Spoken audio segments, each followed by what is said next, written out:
పేదలకు పక్క ఇల్లు నిర్మించాలని ఆయననే అని చెప్పారు. ఇక పేదవాడి గుండెల్లో తీపి జ్ఞాపకం ఎన్టీఆర్ అని, తెలుగు జాతి ఉన్నంత వరకు తెలుగు వారి గుండెల్లో ఉండే ఒకే ఒక్క వ్యక్తి అని పేర్కొన్నారు. నందమూరి తారక రామారావు గారి యొక్క 29వ వర్ధంతి, అది కూడా ఈ మైదుకూరులో జరుపుకోవడం చాలా అదృష్టంగా నేను భావిస్తున్నాను.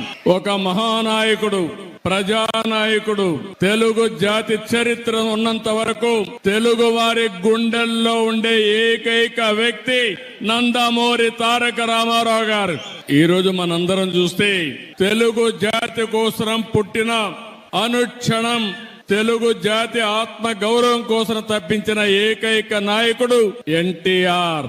ఎన్టీఆర్ అంటే 3 అక్షరాలు కాదు, తెలుగు వారి ఆత్మ గౌరవం. ఇంకొక పక్క మనం చూస్తే పేదవాడి గుండెల్లో తీపి జ్ఞాపకం, బడుగు బలహీన వర్గాల గుండెల్లో చెరగని ధైర్యం. 9 నెలలే ఎన్టీ రామారావు గారు పార్టీ పెట్టి ప్రపంచంలో కూడా ఎవ్వరు కూడా అధికారంలో రాలేదు. అది ఒక్క ఎన్టీఆర్ కే సాధ్యమైంది. ఈ రోజు మన నాయకుడు నందమూరి